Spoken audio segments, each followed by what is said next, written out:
Hello everyone, आप सबका बहुत बहुत स्वागत है कॉमर्स अचीवर प्लेटफॉर्म पे। इस वीडियो के थ्रू हम कंटिन्यू कर रहे हैं ह्यूमन रिसोर्स मैनेजमेंट में टॉपिक। जो आज नया टॉपिक हम स्टार्ट करेंगे वो है जॉब इवैल्यूएशन। ठीक है, अभी तक बहुत ज़्यादा ही इन डेप्थ नॉलेज हो चुकी होगी और आप सबसे रिक्वेस्ट है कि आप अपने आंसर राइटिंग प्रैक्टिस को मेंटेन रखें और हर रोज़ आप कोशिश करें आप एक क्वेश्चन डेफिनेटली राइट करें। ठीक है, एवरी डे, क्योंकि अब हम एंडिंग फेज में आ रहे हैं। ठीक है, तो कुछ स्टूडेंट्स होंगे जिन्होंने HRM के लेक्चर्स को पहले अटेंड किया होगा, कुछ इन बिटवीन और कुछ एंड में। तो आपको कब ऑप्ट करना है? देखिए, एक तो मैंने ये प्रिज्यूम कर लिया कि मैंने आपको रिविजनरी नोट्स बनाने को बोले थे, जो कि क्विक रिविजनरी हो 1 डे गैप के हिसाब से, वो आपने सारे मेंटेन करके रखे हों। ठीक है, और जब आपका कोई भी सब्जेक्ट वाइंड अप होने वाला हो, यानी उसके 1 या 2 या मैक्सिमम 3 चैप्टर्स चल रहे हों या कंटिन्यूइंग प्रोसेस में हो, आप उस समय ही आंसर राइटिंग प्रैक्टिस स्टार्ट कर लें। क्योंकि एक बार अगर सब्जेक्ट बंद हो गया, आप दोबारा उसे उठा नहीं पाएंगे, आपको टाइम नहीं मिलेगा। ठीक है, बिकॉज कोर्स बहुत ज़्यादा वाइड है। ठीक है, तो आप लोग प्रैक्टिस करना शुरू करेंगे, डेली आंसर राइटिंग आप करना शुरू करेंगे, और either you will join the test series और गाइडेंस प्रोग्राम जो आपको स्ट्रिक्ट रखें और डिसिप्लिन रखें। फिर आपके पास नेक्स्ट ऑप्शन वो बचता है। तो चलिए देखते क्या होता है जॉब इवैल्यूएशन। जॉब इवैल्यूएशन का है कि जॉब को इवैल्यूएट करना। ठीक है, यानी कि ये जॉब को रेटिंग्स देता है। ठीक है, जॉब की वैल्यू आइडेंटिफाई कराता है, जॉब की वर्थ, आपकी जॉब हायरार्की में क्या वर्थ है इस पर्टिकुलर जॉब की, उसको जॉब इवैल्यूएशन के थ्रू कैलकुलेट किया जाता है। ठीक है, एक तरीके से ये देखा जाए तो ये जॉब की इंट्रिंसिक वैल्यू बताता है when compared with the other jobs. ठीक है, विद इन द ऑर्गेनाइजेशन एक जॉब को अगर दूसरे जॉब से कंपेयर करें तो उनकी रिलेटिव वर्थ क्या है। ठीक है, क्या ज़रूरत है जॉब इवैल्यूएशन की। तो जब एक जॉब को दूसरे जॉब से कंपेयर करेंगे, ठीक है, पता चलेगा एक्स जॉब अच्छी मतलब ज़्यादा पे वाली है और वाई जॉब थोड़ी कम है, तो रिलेटिव वर्थ पता चलेगी। ठीक है, ये मदद करता है आपका सैलरी एंड वेज डिफरेंशियल में, जो हम ऑलरेडी चैप्टर कवर कर चुके हैं। सैलरी वेज जो आपने बैंड समझा होगा, एक बैंड होता है, वो बैंड जो फिक्स होता है ना कि भाई इतने से इतने सैलरी इस जॉब के लिए है, इस रेट से इस रेट तक की सैलरी ये पर्टिकुलर जॉब के लिए है। ठीक है, तो ये जो पॉसिबल है आपका जो रिलेटिव वर्थ डिफाइन करना कि किसकी कितनी रिलेटिव वर्थ है, कौन सी जॉब कितना रिलेटिव वर्थ ही है, वो डिपेंड करता है जॉब डिस्क्रिप्शन और जॉब स्पेसिफिकेशन की मदद से। यानी जॉब डिस्क्रिप्शन और जॉब स्पेसिफिकेशन की मदद से हम आइडेंटिफाई करते हैं या जॉब इवैल्यूएशन करते हैं, और जॉब इवैल्यूएशन की मदद से हम वेज और सैलरी का एडमिनिस्ट्रेशन कर पाते हैं। ठीक है, तो ये सारी चीज़ें डिपेंड करती है कि कौन से ग्रेड का कौन जॉब परफॉर्म कर रहा है। तो सैलरी की एक बैंडविड्थ तैयार होती है इसकी मदद से। फॉर एग्जांपल कि भाई एक जॉब है जिसमें हमें सैलरी फिक्स करनी है 20,000 से 40,000 के अंदर में। ठीक है, डिपेंड। ठीक है, फिर उसके बाद दूसरी आपने कोई बैंडविड्थ रखी हो जिसमें आपने सैलरी फिक्स करनी है 50,000 से 70,000 के बीच में। ठीक, फिर उसके बाद कोई आपने नेक्स्ट बैंडविड्थ रखी प्लस 70,000। ऐसे आप n number of the bandwidth बनाते हो with the help of this job evaluation. Basic meaning clear हो गई होगी आई थिंक, जॉब इवैल्यूएशन है क्या और बेसिकली इसकी ज़रूरत क्या है। ठीक है, तो अब डिफरेंट स्कॉलर्स ने बहुत सारी डिफरेंट मीनिंग्स दी हैं, डिफिनीशंस दी हैं, तो उनको देख लेते हैं। फिर से आपको रिकॉल कराना चाहेंगे, कोई भी डिफिनीशन को रटना कंपलसरी नहीं है, मैंडेटरी नहीं है। कर लेंगे तो वेल एंड गुड है, आपके आंसर राइटिंग का एक वैल्यू एडिशन होगा। नहीं करेंगे तो भी ऐसा नहीं है कि आपको कॉम्प्रोमाइज़ किया जाएगा या आपके मार्क्स कटेंगे। दूसरा बेनिफिट है जो डिटेल आंसर राइटिंग होती है, अगर टॉपिक को नहीं पूछा जाए और अगर डिटेल अंडरस्टैंडिंग होगा, ट्विस्टेड क्वेश्चंस होगा, तो वो जो ट्विस्टेड क्वेश्चंस बनते हैं वो 90% जो है आपके स्कॉलर की डिफिनीशन से ही बनते हैं। तो जब आपने डिफिनीशंस को अच्छे से समझा होगा तो you are able to implement easily. ठीक है, तो चलिए पहली डिफिनीशन हमारे सामने है एडविन बी फ्लिपो की डिफिनीशन। क्या बोलते हैं?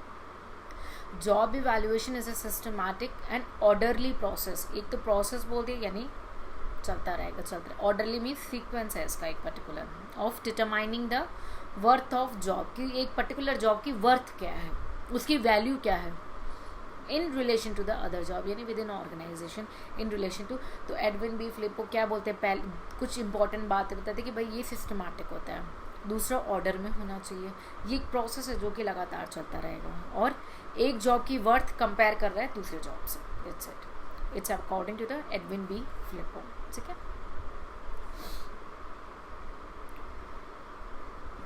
नेक्स्ट डिफिनीशन है जो है किम्बॉल एंड किम्बॉल जूनियर्स की। ये क्या बोलते हैं जॉब इवैल्यूएशन के बारे में? ये कहते हैं कि job evaluation represent an effort to determine the relative value of every job in a plant. यानी ये प्लांट स्पेसिफिक चले गए, फैक्ट्री के व्यू पॉइंट से इन्होंने डिफिनीशन दे दी।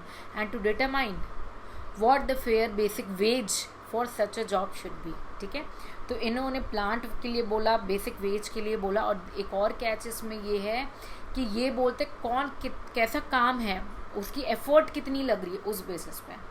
ठीक है, तो क्वेश्चंस में आपको कई बार पहले भी लेक्चर्स में बता चुकी हूँ कि ऐसे टाइप में क्वेश्चंस क्या होते हैं। Do you think job evaluation calculate for the efforts और it's only limited to the job only? तो आप इस डिफिनीशन की वजह से समझने के बाद आप इसको एक्सप्लेन कर पाओगे कि yes it's also take care for the efforts as per the Kimball and Kimball juniors. Job evaluation represents an efforts to determine the relative value of the every job. ठीक है, तो आप ऐसे ही डिटेल आंसर को करके फिर then you have to give some features, characteristics and importance. Next definition is given by the Bethel, Atwater and Smith et al. ठीक है, क्या बोलते हैं ये? Job evaluation is a personnel term, has both a specific and genetic meaning. Specifically it means job rating or the grading of occupations in terms of duties. Generally it means the entire field of wages and salary administration along modern lines. तो ये क्या बोल दिया कि जो veg और salary का administration है उसको मॉडर्न लाइन से इंटरेक्ट कर दे, इसीलिए जॉब इवैल्यूएशन की ज़रूरत पड़ रही है। ठीक है, ठीक है, इसलिए जॉब इवैल्यूएशन की ज़रूरत बढ़ रही है। तो ये मेनली क्या है, ये बोल रही है एक पर्सनल टर्म है, आपको वेज और सैलरी को फिक्स करने के लिए आपने इसको एक पर्सनल टर्म माना है बेथल, अटवेटर एंड स्मिथिटेल ने, कि ये एक पर्सनल टर्म है जो कि दो मीनिंग सर्व करते हैं, जेनेटिक एंड स्पेसिफिक। ठीक है, और ये बोलते हैं कि जो जॉब की रेटिंग हो रही है, ये जॉब की रेटिंग ही तो है एक तरीके से कि कौन सा जॉब कैसा है, ये ग्रेडिंग हो रही है। ठीक, आप क्या ड्यूटी परफॉर्म कर रहे हैं, ड्यूटी की लैंग्वेज में ग्रेडिंग हो रही है, रेटिंग हो रही है। ठीक है, नेक्स्ट इंटरनेशनल लेबर ऑर्गेनाइजेशन ने भी जॉब इवैल्यूएशन की डिफिनीशन दी है, देखते हैं क्या है।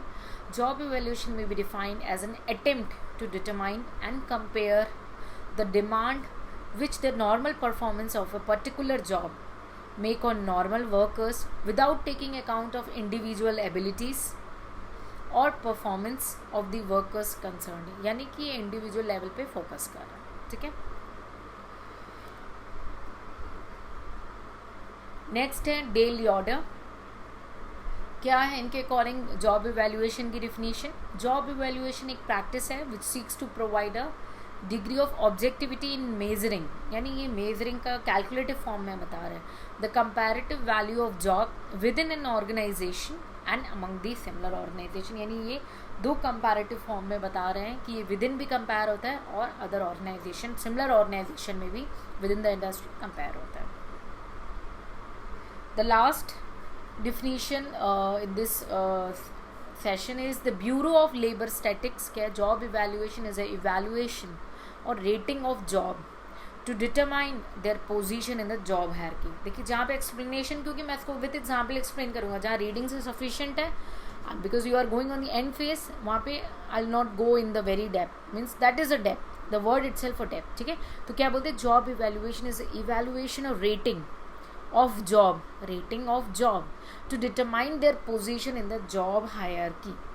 द इवैल्यूएशन मे माने हो भी सकता है, नहीं भी हो सकता, may be achievement through the assignment of points और the use of some other systematic rating method for essential job requirement such as skill, experience and responsibility. ठीक है, लास्ट डिफिनीशन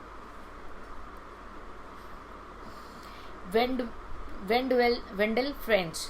ठीक है, क्या बोलते हैं job evaluation? A process of determining the relative worth. क्या है? प्रोसेस है, क्या रिलेटिव वर्थ बताएगी of the various job within the organisation.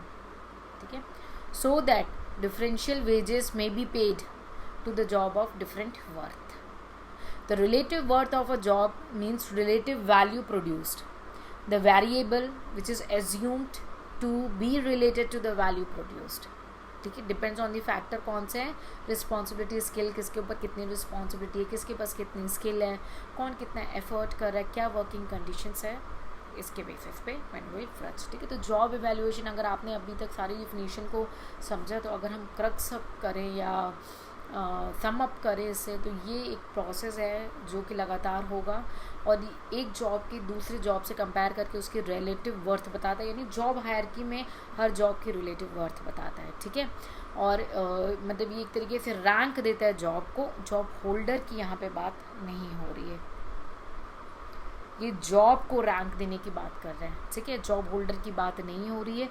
उसके बाद क्या है, जॉब होल्डर जो होते हैं वो आप याद करिए वो परफॉर्मेंस अप्रेजल होता है उनकी अगर वर्थ डालनी है, लेकिन जॉब की वर्थ है तो जॉब इवैल्यूएशन। ठीक है, उसके बाद ये प्रोसेस है, लगातार है, ये लगातार होता है जॉब इवैल्यूएशन। ठीक है, जॉब हायरार्की में होता है, इसकी मदद से पे स्ट्रक्चर फिक्स्ड होता है, वेज एंड सैलरी एडमिनिस्ट्रेशन में मदद करता है ना।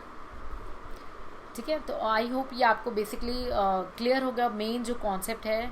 तो इससे अगर आपने फीचर्स आइडेंटिफाई करना है, I am just sharing you the screen, just एक बार इसको ये रीड कर लेंगे। ठीक है, फीचर्स आइडेंटिफाई करना हो कि जॉब इवैल्यूएशन के फीचर क्या है, तो क्या हो सकता है भाई, एसेस करता है जॉब को, पीपल को नहीं एसेस करता है। फिर क्या है, आउटपुट जो इसमें है वो जॉब एनालिसिस के थ्रू पता पड़ता है ना। वेज नेगोशिएशन के लिए एक बेस है ये। ठीक है, और उसके बाद क्या है, जॉब इवैल्यूएशन डिज़ाइन नहीं करता है वेट स्ट्रक्चर को, बट एक रैशनलाइज सिस्टम बन सके उसका एक बैंडविड्थ बनाता है। ठीक है, ताकि डिफरेंशिएशन क्रिएट कर सके। ठीक है, और क्या होता है, ये जॉब इवैल्यूएशन जो है इंडिविजुअल नहीं बनाता है। ठीक है, ग्रुप ऑफ एक्सपर्ट्स होते हैं वो करते हैं जॉब इवैल्यूएशन। ठीक है, मैनेजमेंट को मदद करता है कि वो एम्प्लॉय की प्रोडक्टिविटी को मेंटेन करे, एम्प्लॉय को सेटिस्फाइड रखें, एम्प्लॉय सेटिस्फाइड हैं, they will perform good, if they perform good the objective of the organisation can easily be achieved. तो you can with all this you can write an number of the features of the job evaluation. Objective क्या लगता है आपको, क्या objective होगा, क्या objective होगा कि रैशनल पे स्ट्रक्चर बने, सिस्टमैटिक स्ट्रक्चर बने जॉब में, है ना। और क्या हो सकता है आपके हिसाब से ऑब्जेक्टिव कि एग्जिस्टिंग जो पे स्ट्रक्चर, जो भी कंपनी का एग्जिस्टिंग पे स्ट्रक्चर होगा या उसे कोई नया पे स्ट्रक्चर होगा, वो इंटरनल इक्विटी मेंटेन रखे, अपने विद इन द ऑर्गेनाइजेशन में इक्विटी मेंटेन रखे। और क्या हो सकता है इसका ऑब्जेक्टिव, रैशनल बेसिस में होना चाहिए, नेगोशिएटिंग होना चाहिए पे रेट्स। ठीक है, और क्या है, फेयर इक्विटेबल कॉम्पनसेशन मिलना चाहिए सारे एम्प्लॉयज़ को अकॉर्डिंग टू देयर जॉब, है ना। और क्या मेन इसका ऑब्जेक्टिव हो सकता है भाई, जो जिसकी जॉब के हिसाब से, उनके स्किल एफर्ट के हिसाब से, वर्किंग कंडीशन के हिसाब से उनको पेमेंट मिलनी चाहिए। ठीक है, equal pay legal requirement fulfil हो, है ना, डिफरेंसेस नहीं रहे। ठीक है, बेस बन सके कि मेरिट सिस्टम में है, पे बेसिस में। ठीक है, और क्या है, आपको फिक्स करने में मदद करेगा, इंसेंटिव, बोनस वगैरह, डिफरेंट बोनस प्लान्स वगैरह को फिक्स करने में इजी होगा। और क्या और क्या इसका है, ग्रीवेंसेस को डील करने में मदद करेगा, है ना। और क्या benefits, they can be an number of the objective also. ठीक है, और क्या देखिए आप, you just work on this, क्योंकि अगर मीनिंग आपको क्लियर है, फीचर मैंने आपको एक्सप्लेन किया, ऑब्जेक्टिव किया। ठीक है, आपको प्रिंसिपल यानी रूल्स एंड रेगुलेशन क्या है, रेट करना है जॉब को, मैन को नहीं करना है। ठीक, और क्या एलिमेंट क्या होने चाहिए जॉब के, कॉमन होने चाहिए, है ना, फ्यू इन नंबर्स होने चाहिए, इजी टू अंडरस्टैंड होने चाहिए, ये प्रिंसिपल हो गया। क्लीन डिफिनीशन होनी चाहिए हर चीज़, हर एलिमेंट की।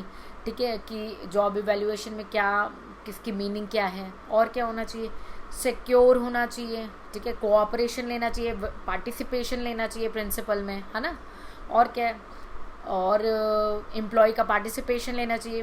वेज रेट जो है वो मिनिमाइज होनी चाहिए। ठीक है, ईच ग्रेड के अंदर जो है वेज रेट जो है गैप ज़्यादा नहीं होना चाहिए कि डिफ्रेंसिएशन बहुत वाइड दिखे। तो ये these can be, you can say as a principle यानी सिद्धांत हो सकते हैं। एडवांटेज भी सोच लो, डिसएडवांटेज भी क्या होगा जॉब इवैल्यूएशन से। एडवांटेज क्या हो सकता है भाई, कॉन्फ्लिक्ट नहीं होगा, लॉजिकल वे में सारी चीज़ें चलेंगी, ऑब्जेक्टिव अच्छे से ऑर्गेनाइजेशन का अचीव हो सकेगा, एलिमिनेट हो सकता है कई बायस, है ना, प्रमोट होगा इससे harmony within the organization. और क्या होगा, एडमिनिस्ट्रेशन होगा, यूनिफॉर्म होगा वेज रेट, है ना, और लॉजिकल बेसिस में वेज नेगोशिएशन हो पाएगा, कलेक्टिव बार्गेनिंग हो पाएगी अच्छे से। और अगर कोई नई जॉब आपने निकाली तो आराम से एग्जिस्टिंग वेज और सैलरी स्ट्रक्चर के हिसाब से उसका बैंडविड्थ फिक्स कर सकते हैं आप। और क्या हो सकता है, मॉडर्न टाइम में जो मैकेनाइजेशन है, जो परफॉर्मेंस है, वो डिपेंड करती है कि कौन सी मशीन है, कौन सा वर्कर क्या जॉब परफॉर्म कर रहा है, तो उस वे में ये रियलिस्टिक काम करेगा, है ना। So these can be the advantage, they can be an number of means inequality salary structure में कम होगी, स्पेशलाइजेशन के हिसाब से होगा, फिर एम्प्लॉय सिलेक्शन में भी मदद करेगा, हार्मनी है, स्टैंडर्ड मेंटेन होगा, ठीक है। ड्रॉबैक क्या हो सकता है आपके हिसाब से, रैपिड चेंजेस, जब लीगल टेक्नोलॉजी में बहुत रैपिड चेंजेस होते हैं तो प्रॉब्लम बन सकता है ना। सप्लाई और डिमांड, ठीक है, प्रॉपर एडजस्टमेंट करने में डिफ़िकल्टीज हो सकती है ना। और बहुत सारे वेज हैं जॉब इवैल्यूएशन के जो कि फ्लेक्सिबल होंगे। आपको क्या पता कि आपने जो सेट किया वो आपके लिए परफेक्ट है, they might be some other method, तो टेस्टल एंड ट्रायल मैथड्स चलेंगे। और क्या प्रॉब्लम हो सकती है, एग्जिस्टिंग वेज स्ट्रक्चर में भी इश्यूज हो सकते हैं, है ना, क्योंकि कई बार चेंजेस जो आपके शॉर्ट टर्म पीरियड के लिए होता है, ठीक है। आपकी फाइनेंशियल प्रॉब्लम्स हो गई विद इन द ऑर्गेनाइजेशन में, you come across some sudden situation, क्योंकि ऑर्गेनाइजेशन जो है डायनेमिक है, नेचर से फाइट करता है, so that may be impacted. और क्या होगा, incentives, difficult to maintain a reasonable and acceptable to all that relative earning, है ना, ये भी दिक्कत हो सकती है। और क्या है, जो इसका प्रोसेस है जॉब रेटिंग का, ठीक है, हो सकता है इनएग्जैक्ट हो, आपने फैक्टर और डिग्री नहीं, एक्यूरेसी नहीं ऑप्ट की हो, आपके बायर्स इन्वॉल्व हो जाएं। और क्या हो सकता है, लॉन्ग टाइम, ठीक है, लॉन्ग टर्म हो सकता है, कई बार तो वो आपको सेटिस्फाइड नहीं कर सके। You can write an number of advantages and disadvantages, concept clear हो जाएगा ना, so you can write an number, ठीक है। और क्या, मतलब I told you market force से इम्पैक्ट करेगा और इंटरनल ऑर्गेनाइजेशन से इम्पैक्ट करेगा। कई ऑर्गेनाइजेशन में सूटेबल नहीं होगा जहाँ पे स्किल इन्वॉल्व है और उनको क्वांटिटी फॉर्म में कैलकुलेट नहीं किया जा सके, है ना। So they can be an number of the disadvantages also, ठीक है। सो आई होप आपको इससे बेसिक क्लियर हो गया हो कि जॉब इवैल्यूएशन है क्या, है ना, कि जॉब इवैल्यूएशन क्या है। डिफरेंट स्कॉलर्स ने, मैंने देखिए आपको एक्सप्लेन तो बहुत डिटेल में कर दिया, फीचर्स भी किया, objective, principle, advantage and disadvantage. Just try to work on yourself, ठीक है। So nothing more to explain with this, and the methods of job evaluation के कौन कौन से मैथड्स है उसको हम नेक्स्ट सेशन में कंटिन्यू करेंगे। So I hope you are clear with the concept of job evaluation and the other perspective areas of the job evaluation. So take care, keep working hard, see you in the next lecture.